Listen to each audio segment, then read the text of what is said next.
Okay, I'm now switching over to here. I sing, you sing, we all sing for our live stream. I'm Ellie, and you're watching Jewish Music Toronto's Live with the Cantors, the show where I chat one-on-one with cantors about their lives and careers.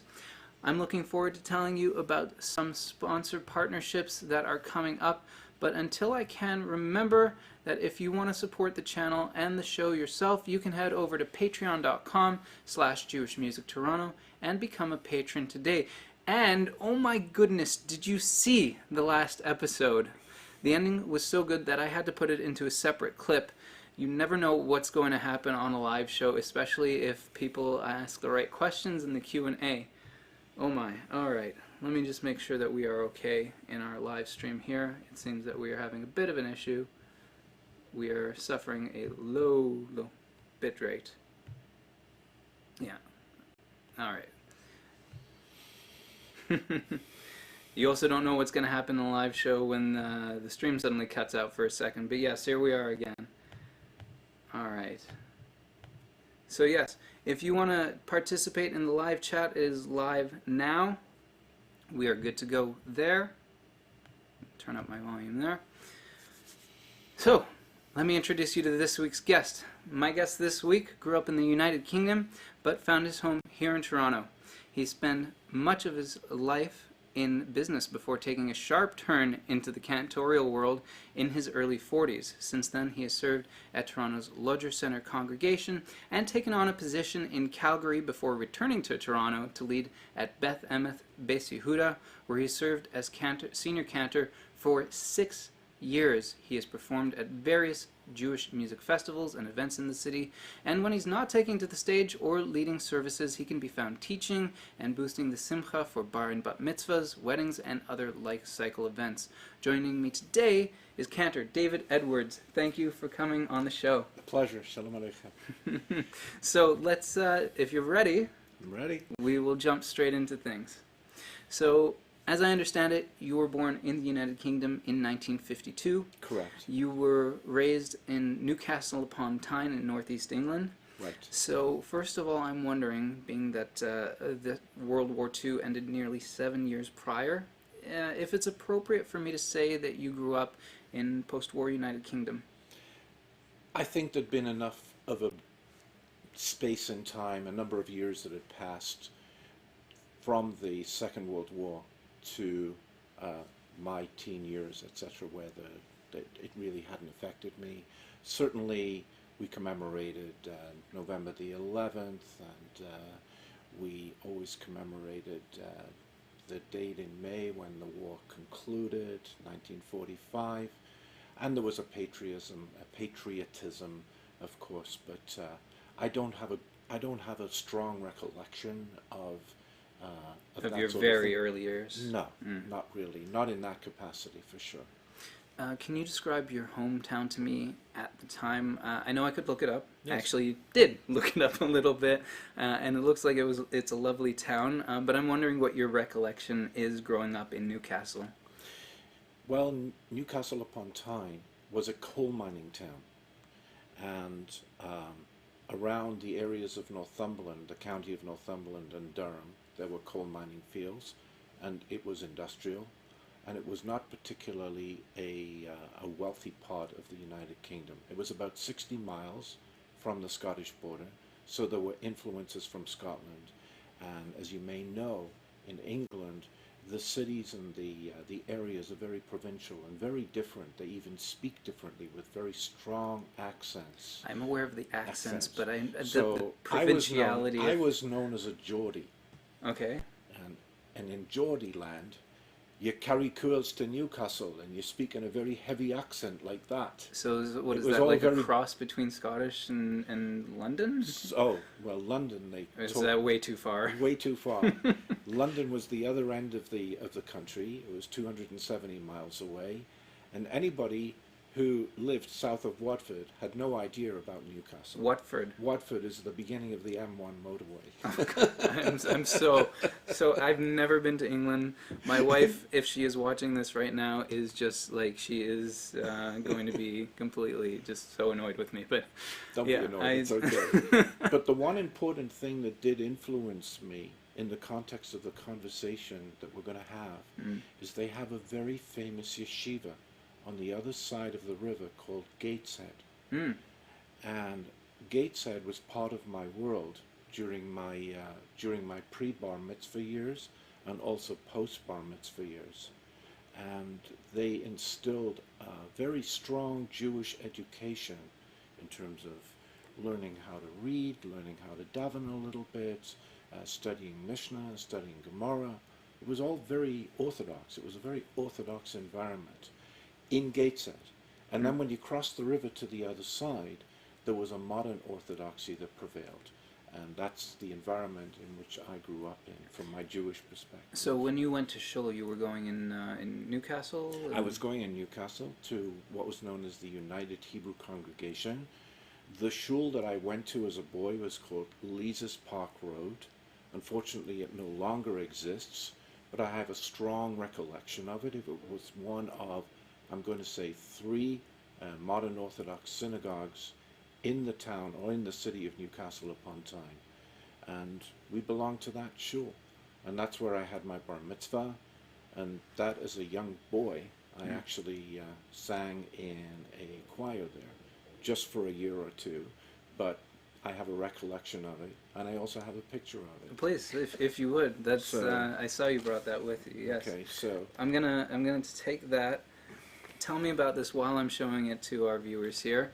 I'm gonna switch over. so if I'm gonna Look at if I that. remember this correctly, And just this was you here, right? I was 8 years old. This picture was taken, I think that's him right there. say, 58 years ago. And you can see it was the opening of a hall at Lees's Park Road Synagogue, the consecration, and it was known as the Israel Brody Hall because Israel Brody, of blessed memory, was the chief rabbi of the United Kingdom. And he actually came for the opening. Absolutely. So this has meaning for me because I do remember some of the characters. Unfortunately, most of them have passed on. But I do have a recollection of the Bima. I remember singing a duet with someone. It was in the Kedusha, the Mimkomo, and it stuck with me. But we'll go on from there. But this was... That's an auspicious occasion. Like, that's... It was special, and I'm glad that we have it. And there's actually a website that this city in the northeast of England, it's called Northeast Expats. And there's all sorts of people who have left Newcastle and gone to the New World, gone to Israel, gone wherever, Australia, New Zealand, and they all get together on this website, on this Facebook page, and they share stories of things that were from back in those days. That's lovely. So, what do you actually remember of the atmosphere and attitude growing up in Jewish in Newcastle, and if you call it being Jewish in England overall during those years? A lot of anti-Semitism. Ooh. A great deal of anti-Semitism, but not out in the open, but very much underneath. You always had a sense of it. I was one of the few Jewish kids in my school, and I have a recollection that in 1967, just before the Six-Day War, and I was then, I guess, about 15, I remember comments being made, references to how I belonged in Hitler's gas chambers, and so I had to learn to respond to these comments with my fists. And what age again? 15. Oh, okay. But I was an athlete. I played rugby for the school team. I swam, and I was a big boy for my age, so I could take care of myself. But I always knew that because of my Judaism and my background, that I was different, and people considered me different. And so I started to feel a yearning to go to Israel. Mm. My father, of blessed memory, was an ardent Zionist. He was an Irgunist. He was a supporter of Ze'ev Jabotinsky. He used to preach about Jabotinsky and then Begin and so on, from that perspective of the Jewish political arena. And he always talked about Israel. And he was a fighter for Israel in terms of the Hasbara. He really, really went out of his way to make speeches and promote Israeli causes. But given the history, the British mandate, and of course the involvement of the Brits leading up to the Declaration of the State in 1948, there were lingering difficulties. Let's leave it like that. That's a very mild way of putting it. Or you can say anti-Israeli neutrality. Yeah. Which was one of my father's greatest expressions. So you actually, I happen to find something that you wrote about your father, and specifically his bedside manner and the way that he approached dealing with people. I understand that you had quite a bit of respect for him. Tell me about your relationship both with doctor, him and... As a doctor, he was a great doctor. And he, in the United Kingdom, they have what is called the National Health Service. Yes, I'm aware of it. And so he was part of the National Health Service. When he came back to Newcastle when I was a boy, he took over my grandfather's practice. My grandfather, sadly, was a doctor, but he got an eye disease. And he lost 95% of his sight and was therefore unable to continue to practice medicine. My father was already working for another doctor in central England where I was born. This was when I was 6 months old. And so the family went back to the northeast, and my father took over his father's practice, my grandfather's practice. I remember as a kid getting on a bus, and it was double-decker buses in those days. I must have been going out somewhere. I was about 15 or 16, something like that. And I heard some people, complete and utter strangers, on the bus, and they were talking about my father. And they were talking about the fact that my father was a really great doctor, that he had done extraordinary things for this particular family. Is this kind of a small town situation, or is this just like you're out and about and suddenly... Everybody knew everybody else's business, and you know, this is the way it is. It was a smallish town. But I certainly didn't expect to hear that. I had my own personal challenges with my father, but as far as his ability in the medical field, he always used to say, if I don't know the answer, I'll always make sure that I'll find it. He never ever let a diagnosis sit idle because he didn't know. He just went and found the answer from somebody else who knew more than he did.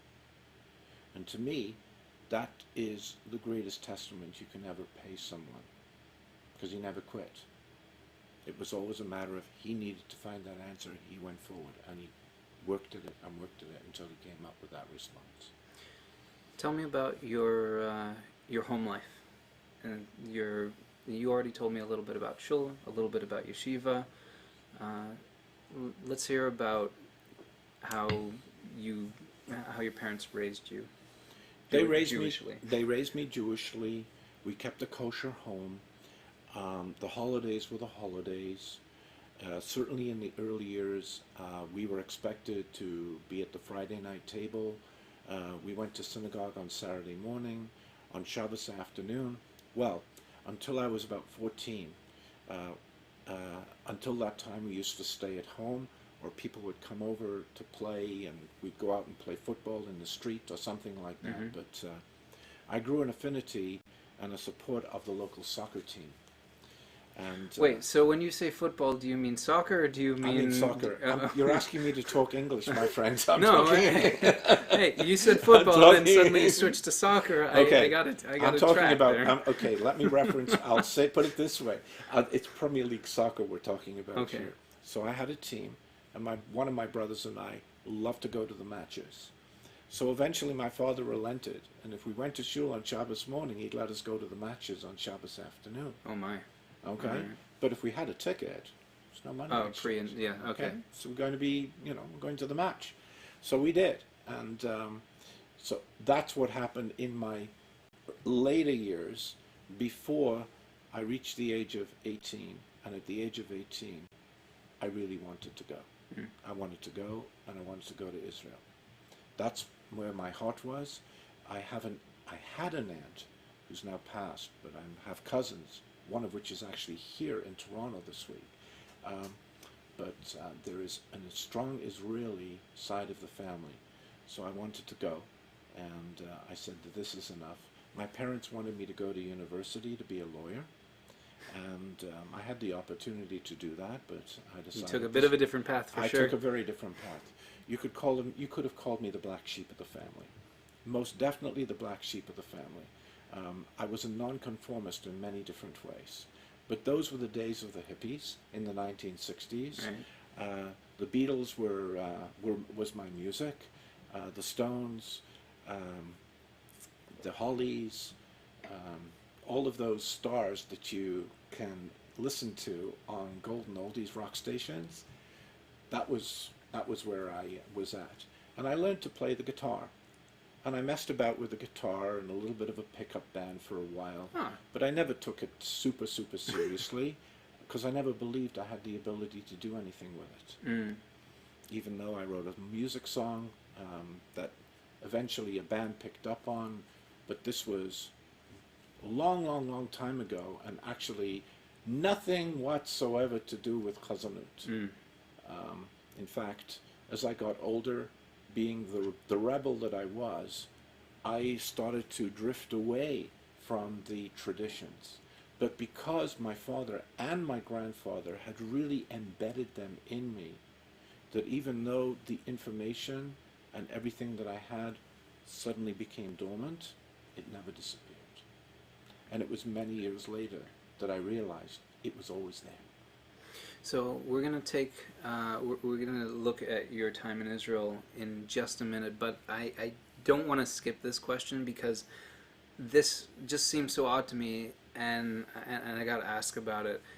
Assuming that this tracks properly anyway. So if I'm correct, the school that you were referring to that was not the yeshiva was the Rutherford Grammar School, is that right? Correct.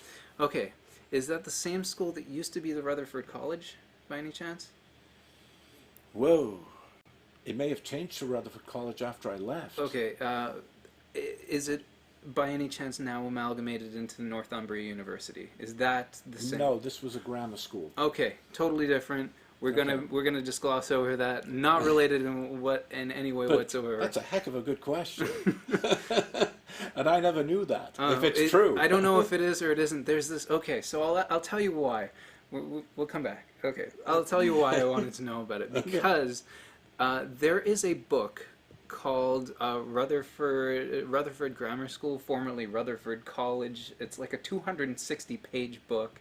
I have it at home. I have a book like that at home. What is the deal with that book? Why does such a thing exist? What is the importance of this school? I think for all the alumni to have a connection with where they went to school. Okay, so it's almost like a yearbook? Yes, it's like a yearbook. Oh. Okay. You realize you can find that book like on Amazon and Google Books. Are you serious? Yeah. I've got one in my library. I haven't looked at it in 20 years. You might not be able to find a copy, but it's still on there. Oh my goodness, that's crazy. Okay, coming back from that tangent. Okay, very good. So as you'd mentioned quite a few times by now, once you'd completed high school, you went to Israel for a few years. You enrolled in Ulpan, as far as I'm aware, yep. And you eventually worked in Tel Aviv.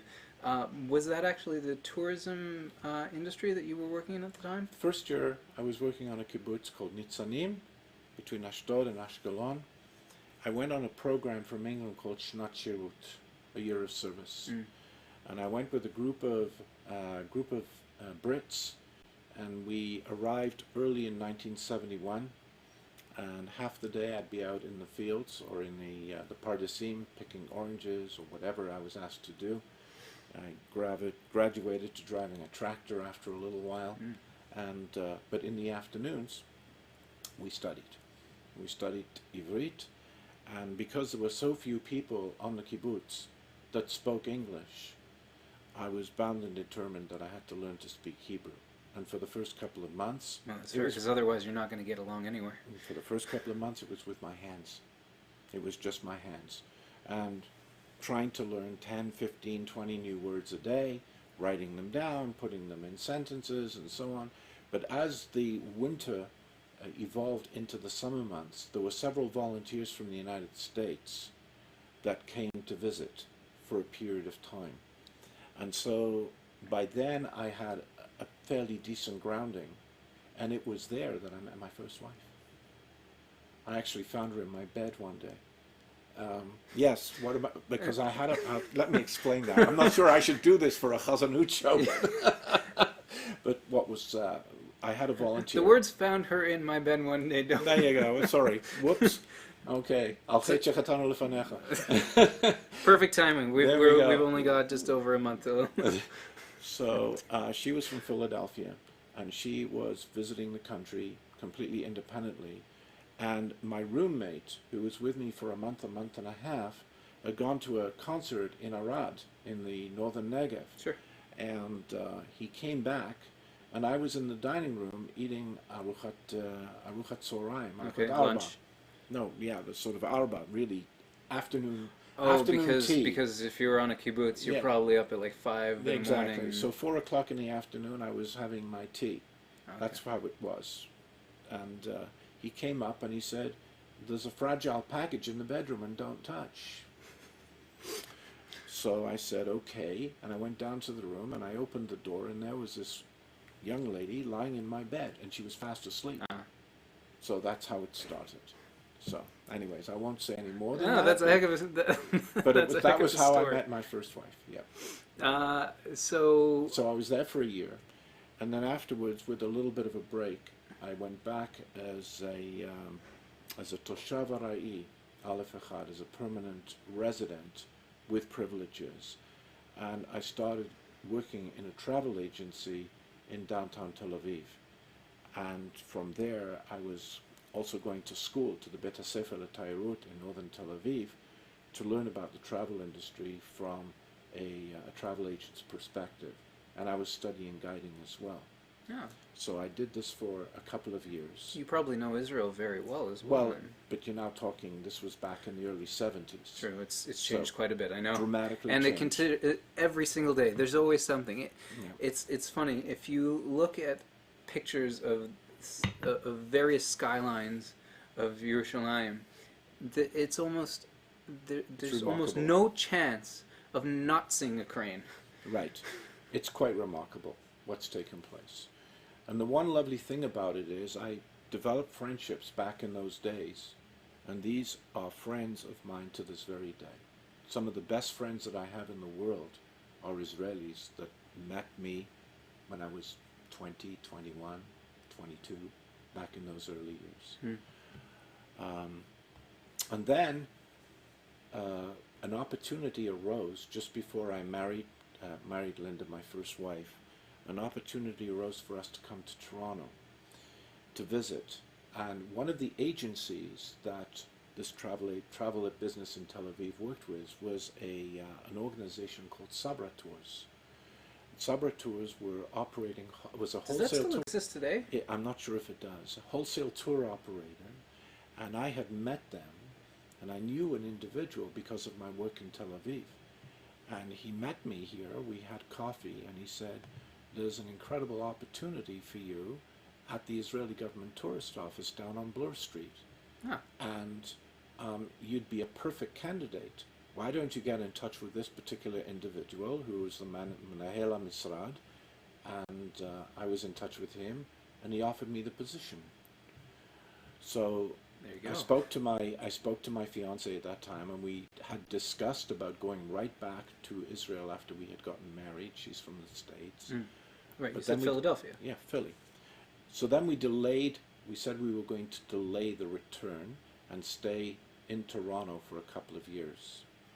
At the end of the day, a couple of years. Yeah. It was a couple of years, because after a couple of years, she said that she really didn't want to go back anymore, and that if I wanted to go back, I'm going back by myself, and we were expecting a child, so the decision was made. So I haven't lived in Israel since those days, but I've visited many, many, many times. And nowadays with us being on Facebook and FaceTime and Twitter, You're always connected. you're always connected. You're always connected. I'm always connected. I'm connected to my cousins, and I'm connected to my friends, and I'm always in touch with them. And please God, I'm going in October for a family wedding, which is wonderful. B'sha tova. Toda rabba. So, But in those days, no chazanut. I'm In aware. fact, and no chazanut, and really, in terms of my Yiddishkeit, if you will, my Yahadut, I was far more chiloni. I was far more non-observant, if you will, than I am now, by a long stretch. So this is a perfect transition to the next part of our conversation. You're in your late 30s, as far as I know, when you started making that change. But I'm curious, before you started your journey towards the cantorate, how did you involve yourself with music? Because you had said you'd picked up the guitar a little bit. Picked up the guitar a little bit, and I belonged to a conservative congregation. I was a member there for 20 years, but I wasn't really heavily involved, except for the fact that a very spiritual, beautiful man who was a Jewish composer, his name was Struel Irving Glick. He, Beth Tikva, am I right? right, he was one of the influences in my life in those days, and I did sing in his choir.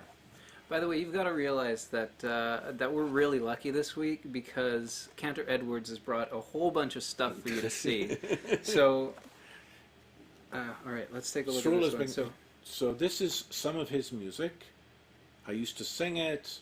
I don't really use this very much anymore, but in terms of influences in those days, I used to like to sing a little bit, but there was never the belief that I could do what I ended up managing to do.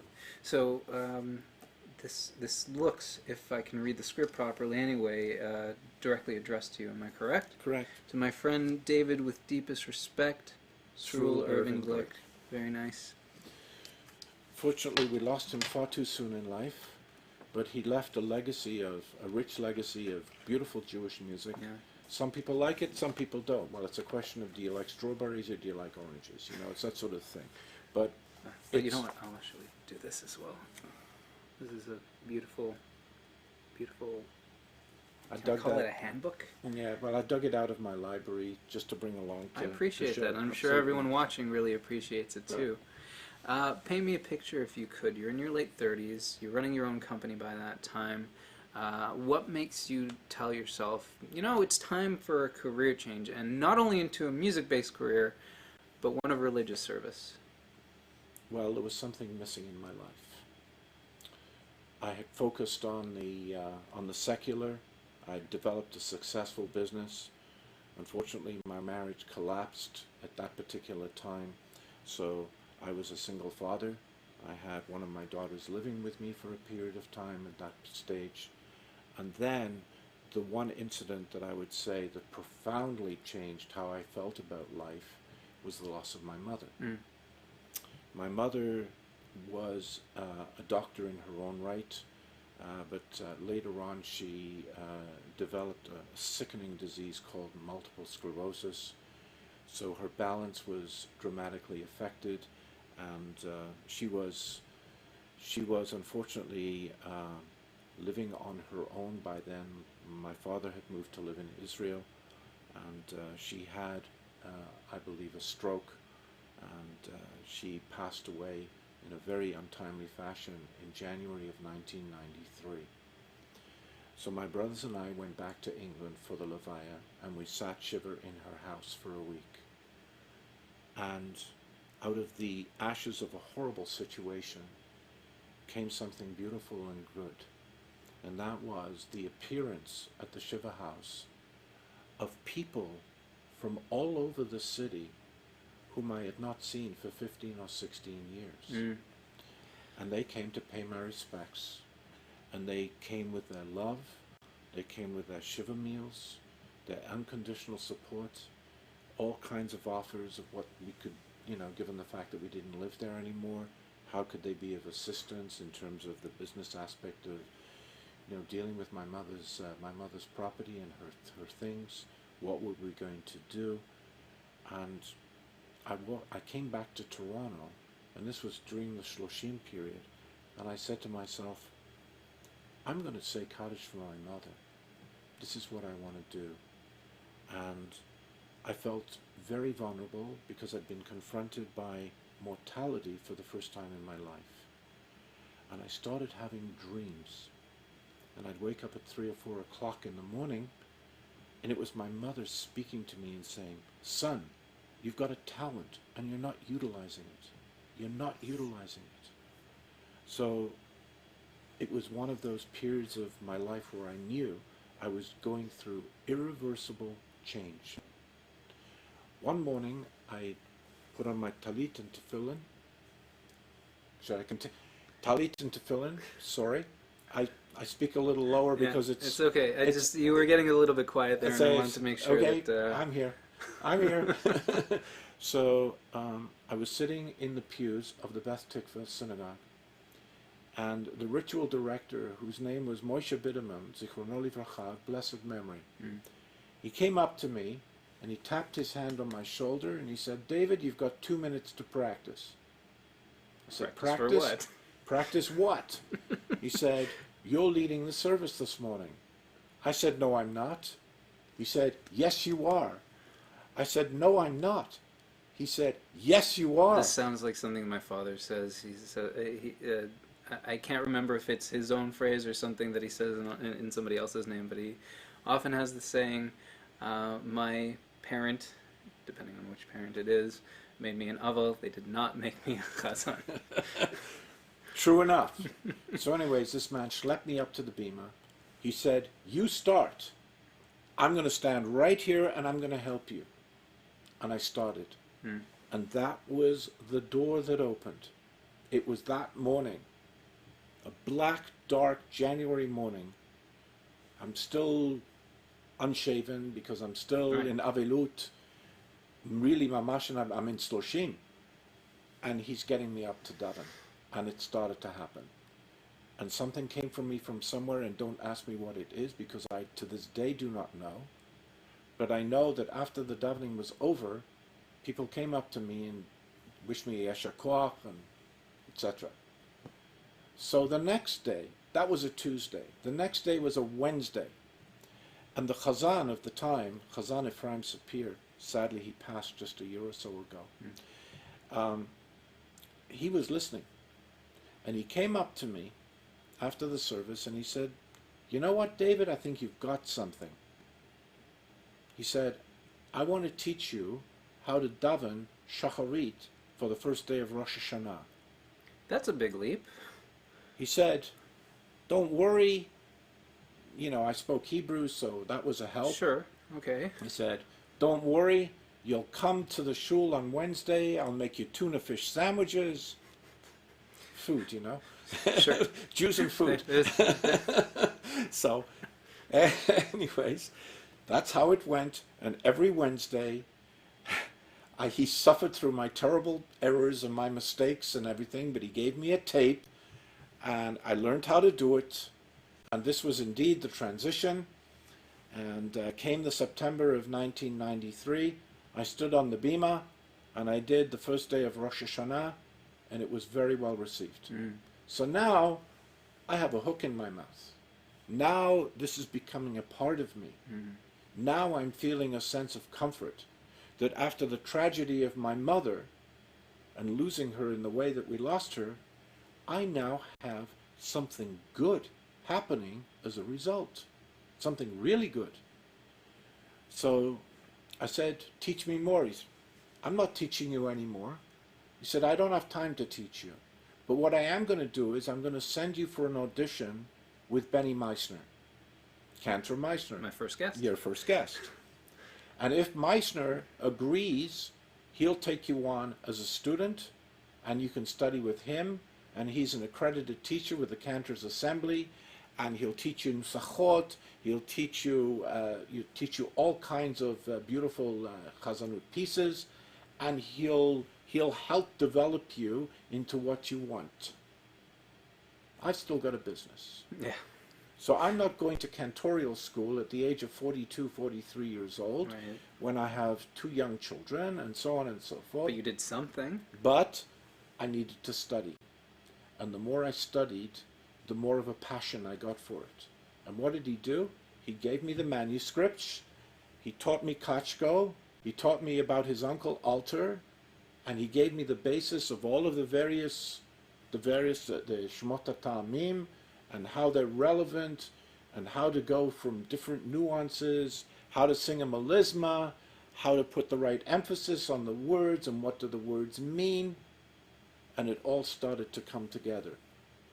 And together with life experience, and having gone through the reversal of losing my mother at the time, the puzzle began to get filled in, and the pieces seemed to start to fit into place. And it seemed right. But something else happened. In 1996, I lost my father. Shortly after I buried my father, who's in Yerushalayim, Haram and Chot, I found myself in Florida about 3 months later. And as an Avel, I went to a shul down there called Temple Sinai. It's on Johnston Street. And I became friendly with the Chazan there, whose name was Bert Kiefer. He's still my friend to this day. We played golf 3 weeks ago. So, and they asked me to daven the morning service in the chapel. And after the service is over, I'm having breakfast. And a woman comes up to me, introduces herself as Miriam. Mizot Miriam. She speaks Hebrew, she speaks Hungarian, she speaks a bit of English, she speaks. So she says, "Who are you?" And I explained who I was. And I said, "Who are you?" And we started schmoozing. Turned out that she was saying Kaddish for her daughter. She lost her daughter. So she says, "Do you mind if I tell you something?" I said, "What?" She said, "You've got a very nice voice, but you don't know how to sing." Okay. I said, "What do you mean by that?" She said, "I'm a voice teacher. And if you'd like, I'll take you to my house for a lesson." So But you're in Florida, right? That's right. But how long? You weren't there for that long. I wasn't there for that long. "I'll take you, come to my house and let me have a lesson with you. I'm not going to charge you. I'm just going to show you something." So I go to her house, and she asks me to sing, and she says, "You can sing higher than that." And she hits a note on the piano.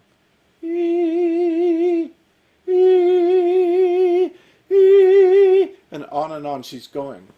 And I'm looking at her and I said, "This is falsetto. I can't do this." She says, "Yes, you can. Absolutely you can. You don't know what you've got. And if I open up your voice as a teacher, something profound is going to happen to you." I said, "What are you talking about? Is this psychosomatic? A little crazy?" She said to me, "If I open up your voice and you develop your voice, even at this late stage in your life, you will be a slave to your voice for the rest of your life." That doesn't sound like a good thing. No, it doesn't.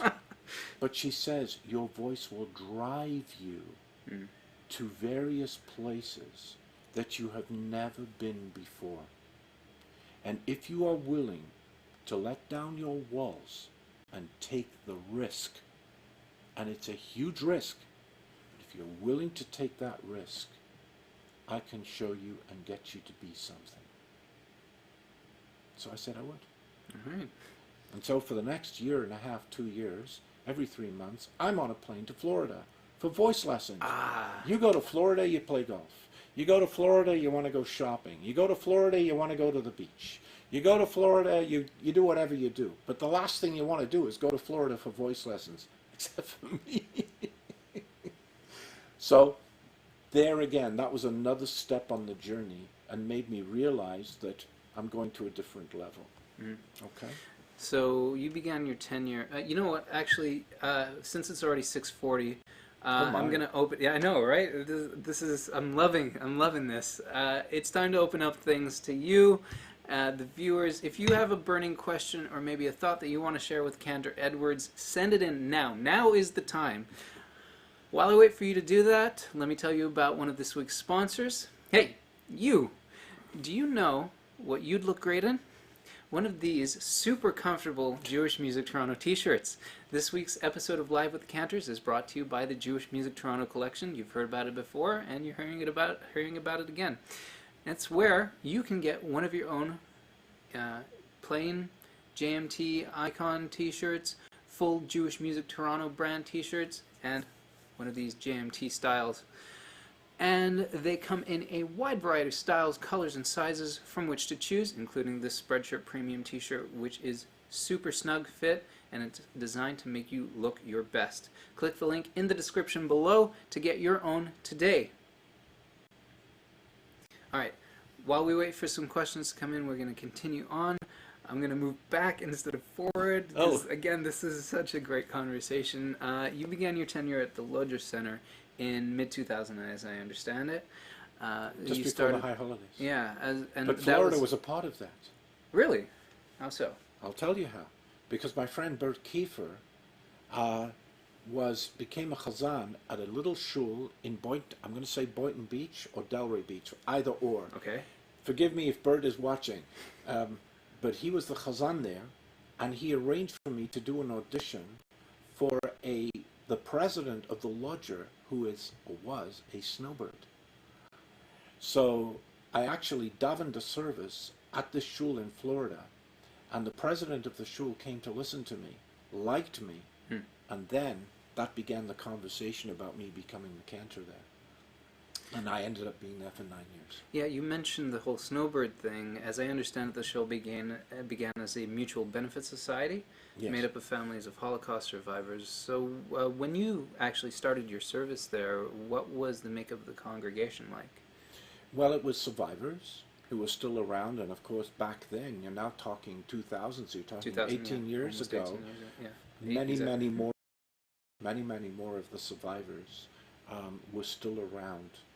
Unfortunately, in the last 18 years, most of them have now passed. But they had remarkable stories to share. Absolutely remarkable stories.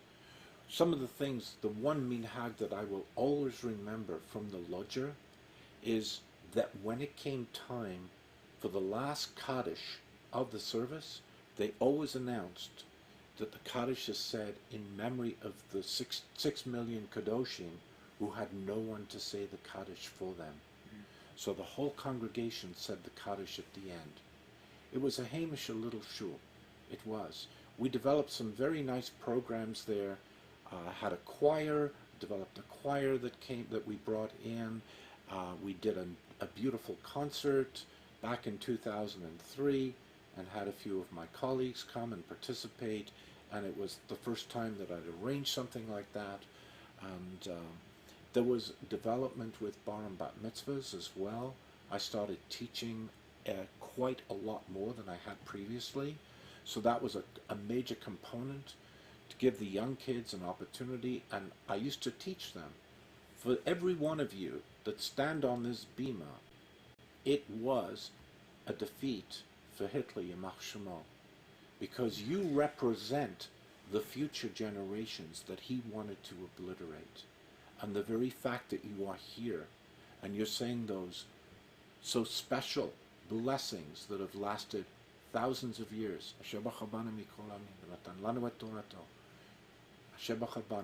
chose us from all other people, V'natan lanu, and gave us a Torah to his Torah. That in itself is proof positive that this shul has a place. And so they had about 350 families. It was a lovely little congregation, and I was known as a Shabbos Chazan, because you asked me beforehand, how could you be a businessman and be a cantor at the same time? So it was not a full-time position. No, I know. So I was an atzmai, I was an independent businessman, so I was in a position to take time when I needed to leave my business side of my life, and if I had to go and officiate a levaya, well, Benjamin's was around the corner, so it was close by, and Steele's was just along the street. So I could manage to fit the pieces in such a way that I could satisfy both situations. It probably also helps that you were the president of the company. Well, that's right. And I had employees who had been with me for many, many years who were completely trustworthy. But the truth of the matter is, I could feel in my own heart that I'd had enough of the business, and that this was where I wanted to turn my career towards being a cantor, towards the singing, but also to be involved in community. Because there's a side of being a cantor, or should I say a clergy person, which is not so attractive, because you're not on the big stage, you're not performing the big concerts with a 40-piece orchestra, you're not in the recording studio making a CD or something of that nature. Mm-hmm. What are you doing? You're going to a shiva house. You're visiting a bereaved congregant. What are you doing? You're doing Bikur Cholim. You're in the hospitals. You're visiting those who are infirmed and who need clergy support. Somebody who's going to come in and say a Misha Berach for them for a speedy healing. You're dealing with children. We involved ourselves in putting on a shul play and started a theatre arts group. That was also at the lodge? No, at the Beth Emeth. I'm sorry, I fast forward here. But being involved in making the synagogue relevant for your congregation, regardless of their age. They could be in their 90s and they could be teenagers. And that's the ultimate challenge today. I think that's a really important thing for you to say, because, I mean, while I am Orthodox and modern Orthodox, and I go to Orthodox, modern Orthodox shuls, and the discussion that usually happens when it comes to things like, well, how is our shul doing? And, you know, what do we need to spruce up the shul, or whatever the case may be. A lot of that usually ends up going towards, the thoughts on that usually are focused on the rabbi. I find it interesting that you mention these things the way you do, because it sounds like what we, especially in the Orthodox world, where we've kind of done away with Cantor in a number of shuls, aside from my previous one of my previous guests, Cantor Malavani, who's been there for a very long time in an Orthodox shul. Correct. It's not something that's usually discussed, and it could be a very good way potentially within that world to boost community life. I think that'd be an amazing thing. Well, this is sort of what I did towards the end of my career at Beth Emeth. As an independent, now that I'm retired from Beth Emeth, but I am working part-time for Benjamin's. I officiate funerals from time to time, but the most important part of my job is outreach to the bereaved. And I've met hundreds of families in a very sad capacity. Obviously, they're all mourning a loss, but very, very interesting people, always reaching for some relevance. Well, what do I do now? I've lost my mother, I've lost my father. Right. I went to visit a family the other day who'd lost a 29-year-old son. They need comfort, they need hugs. How can Judaism and how can God be relevant for them after such a tragedy? It's very difficult. But as a pastoral person and a clergy person, which I think every single rabbi and every single cantor needs to be, then it's a matter of just being there. Because sometimes there are no words. There are no words. How can you comfort a person like that? And what I say in those situations is, I'm not here to sing. I'm not necessarily even here to daven, although sometimes I lead Shiva services in the house. But I usually go in the middle of the day when it's quiet, so that a meaningful conversation can take place. So how can these people be comforted? How can they find anything about God that makes sense to them after a tragedy like that? So what's the answer? There is no answer, because words are irrelevant, completely irrelevant. And what I usually say in those situations is, I'm not here to tell you it's okay. I'm here to be here for you and listen if you want to talk, and let you know the general community is there to support you while you're going through this terrible time. And one of the customs, as it is, of paying a Shiva visit is basically not speaking until spoken to by 100%. Yeah, 100%. by the mourner. Absolutely. There are protocols that people don't always understand, but that's a conversation. You can't fault. You can't fault people who aren't always that's right. involved. They mean well. People across the spectrum, you never know what's going to happen, and also even on their side, sometimes it's a comfort thing. Like, it's not about you, but still it's hard to get around that kind of thing. Correct. Yeah. But we've digressed a little bit. I So know. we were back at the lodger. So anyways, should we carry on We from can there? absolutely carry on because I wanted to ask you about. Oh boy, I skipped a little bit here. So after you'd sold your company 2008. in 2008, and just a year after that, you ended your time at Lodger.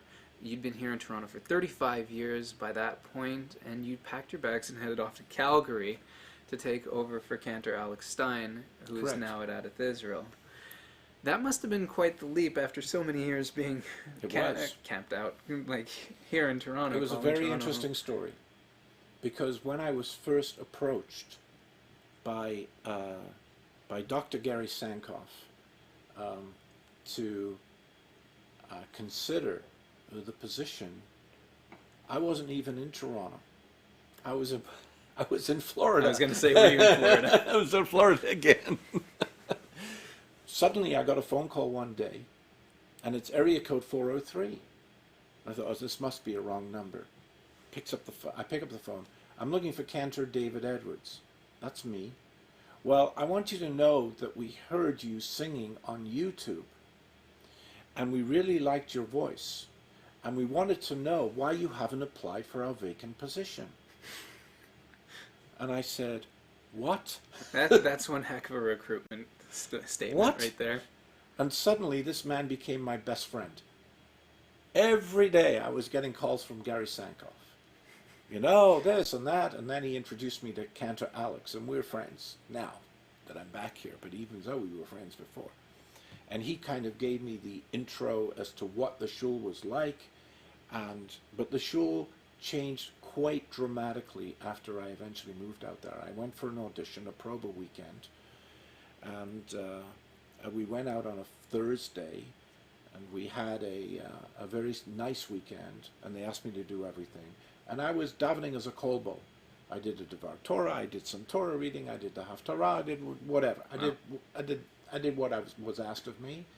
And then there was an interview on the Sunday morning, and then I said to the president, I'm going off this afternoon for a trip to the mountains. I want to see the mountains before we go back tomorrow. Sure, makes sense. He says, you're not going to the mountains. Oh. We want to sit down and start talking contract with you. So it was very fast. And anyways, the decision was made. They made a very attractive offer, and we navigated it through, and we went out there. But I found it difficult there. It wasn't easy. I'm a much more traditional guy than they were, and they hired a rabbi whose values were quite different than mine.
And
We are back. Wow, that was a bit of a thing there.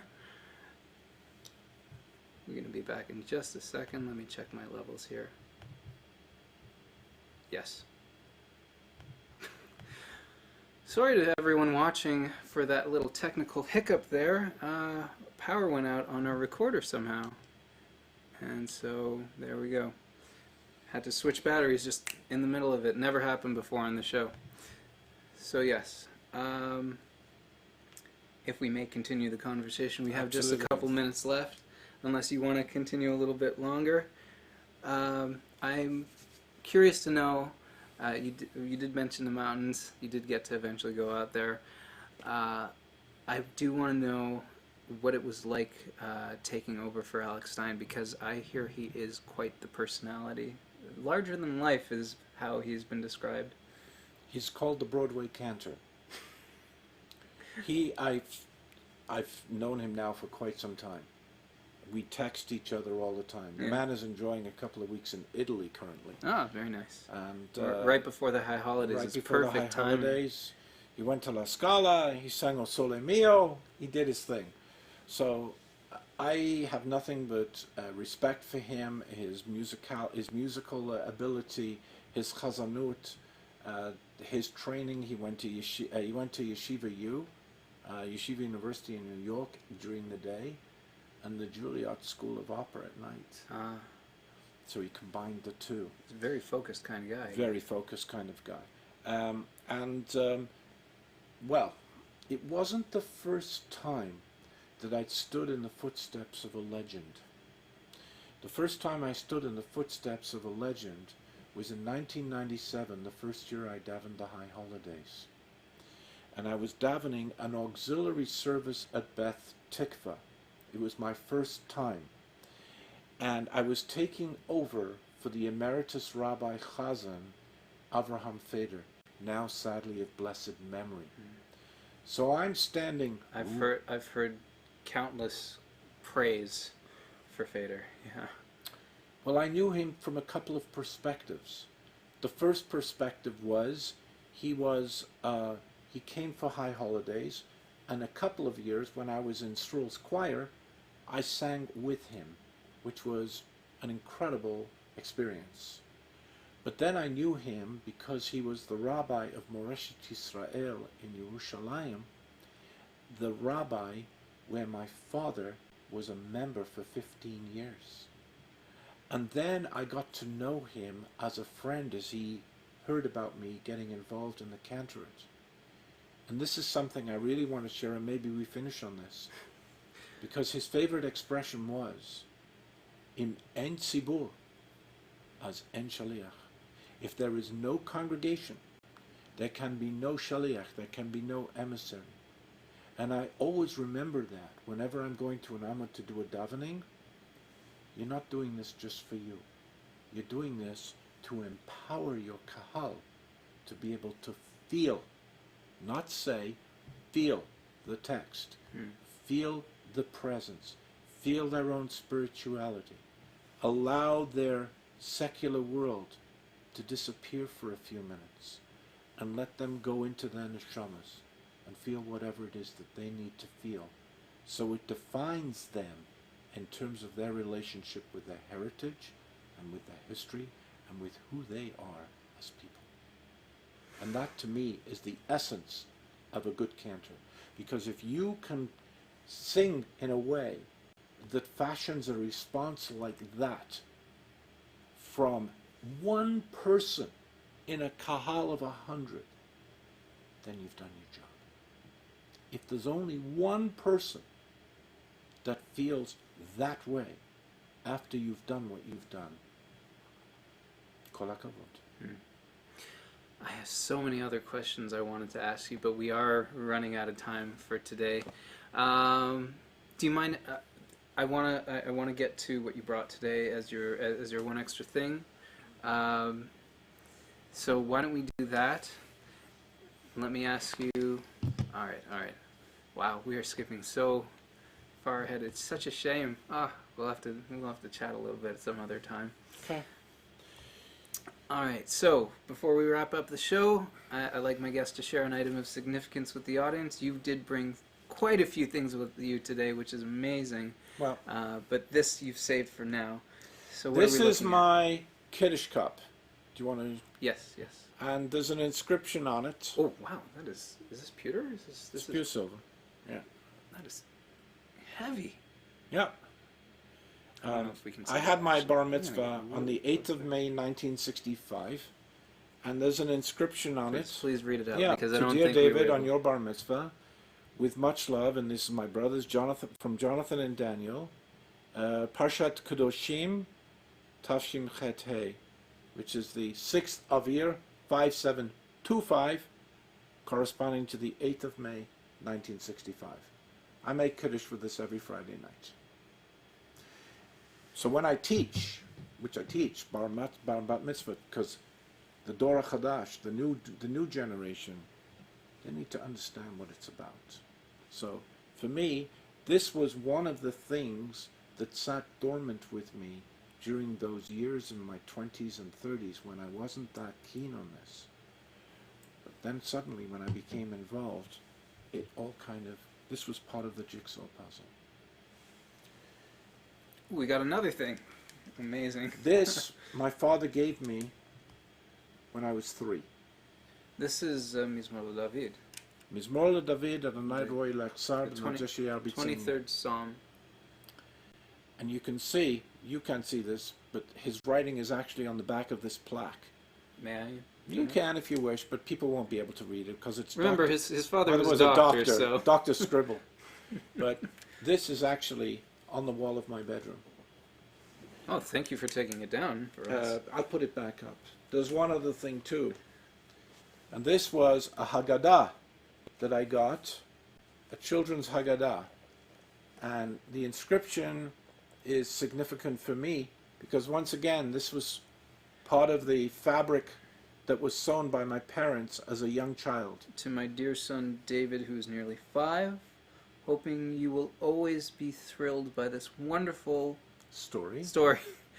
as has your daddy and all those before him. Pesach 57:17. Daddy. Okay. Again, Dr. Scribbles. So there. So these are the sort of things that sit in my being, and when I look at them and I think about what God has blessed me with, then I feel that I can go out and do what I need to do. Oh, thank you. And I thank you. That's all the time that we have for Live with the Cantors this week. Thank you so much for sticking around with us during the technical difficulties and through the little bit of extra time for the show. I think it was very much worth it. Cantor Edwards, again, thank you so much for joining me today. If you want to learn more about Cantor Edwards, it's davidedwards.ca? davidedwards.ca. davidedwards.ca. I want to give a big thanks to my Patreon patrons, everyone watching and sharing the show, and those of you who are buying JMT merch and using my affiliate links like the Mostly Music link I shared last week. This show would not be possible without you. Subscribe and click the notification bell so you don't miss a thing. Remember that contributing $1 a month or more on Patreon gives you early and exclusive access to behind-the-scenes extras and more. Join me in taking part in spreading knowledge of Jewish music and get more out of your JMT experience. Thanks for watching, and bye for now. Bye.